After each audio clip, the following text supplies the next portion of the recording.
Klarifikasi ini udah keluar, mari kita bahas. Yang pertama tentang mazhab Bung Karno. Pimpinan Az-Zaitun alias Bapak Panji Gumilang ketika ngomongin tentang saf solat, beliau menyebutkan tentang 4 imam mazhab. Imam Hanafi, Maliki, Syafi'i, Hambali. Tiba-tiba disandingkan dengan mazhab Bung Karno. Beliau seakan-akan ngomong bahwasanya mazhab Bung Karno adalah mazhab dalam bahasan fikih. Kenapa? Karena lagi ngomongin sholat kok tiba-tiba bahas Bung Karno. Tadi ada tuh santri Az-Zaitun yang tiba-tiba ngomong begini. Mazhab Bung Karno dalam bidang apa? Dalam bidang pembangunan. Enggak, guru Anda gak lagi ngomongin Bung Karno dalam bidang pembangunan. Guru Anda lagi ngomongin saf sholat, terus tiba-tiba bawa Bung Karno. Itu menunjukkan guru Anda lagi ngomongin fikih pakai mazhab Bung Karno. Mana ada? Alasannya apa? Karena sempat salaman pas kelas 3 SD. Alasannya apa? Karena udah baca satu buku dari Bung Karno. Padahal buku tersebut tidak bisa dijadikan sebagai rujukan dalam bahasan agama. Kita sebagai rakyat Indonesia, kita wajib menghormati, mencintai, menyebut-nyebut para pahlawan-pahlawan yang benar-benar memperjuangkan negara kita, termasuk Bapak Bung Karno. Tapi kita juga harus berlaku adil. Mereka juga manusia biasa. Dengan berbagai macam kelebihannya, mereka punya setitik dua titik kekurangan. Begitu pula dengan Bapak Bung Karno, dengan berbagai macam pemikirannya, kita harus jujur, beliau sangat amat tidak pantas untuk membahas narasi-narasi keagamaan. Beliau tidak punya capability untuk membahas bahasan agama, sehingga narasi-narasi keagamaan yang dibawakan dari Bung Karno itu lemah dan tidak bisa dijadikan sebagai rujukan. Masa Bung Karno disetarakan sama 4 mazhab? Yang kedua, Bapak Panji Gumilang menukil perkataan Imam Abu Hanifah yang dinukil oleh Imam Ghazali. Hum rijal wa nahnu rijal, ketika menyebutkan tentang 4 mazhab. Apa artinya? Hum rijal wa nahnu rijal. Mereka laki-laki, kami juga laki-laki. Seakan-akan ngomong begini,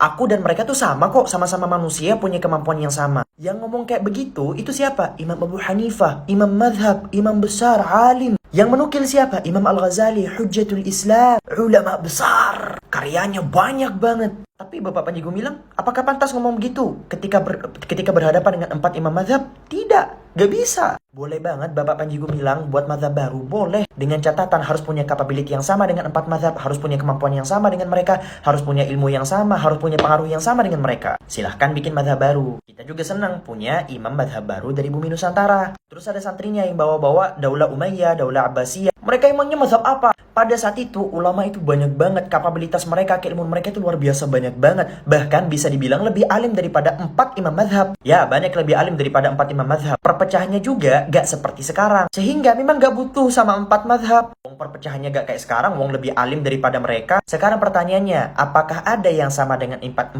imam mazhab? Gak usah lebih alim. Ada yang sama nggak? Ada yang sudah sampai pada tingkatan mujtahid mutlak nggak? Nggak ada, termasuk Bapak Panji Gumilang. Jadi begini saja, silahkan yakini apa yang kau yakini, tapi biarkan kami mengedukasi orang-orang yang mau masuk dan meyakini apa yang kalian yakini. Semoga mereka-mereka yang belum meyakini mendapatkan hidayah agar tidak sampai meyakini, dan yang sudah meyakini semoga mendapatkan hidayah agar berhenti meyakini. Amin ya rabbal alamin.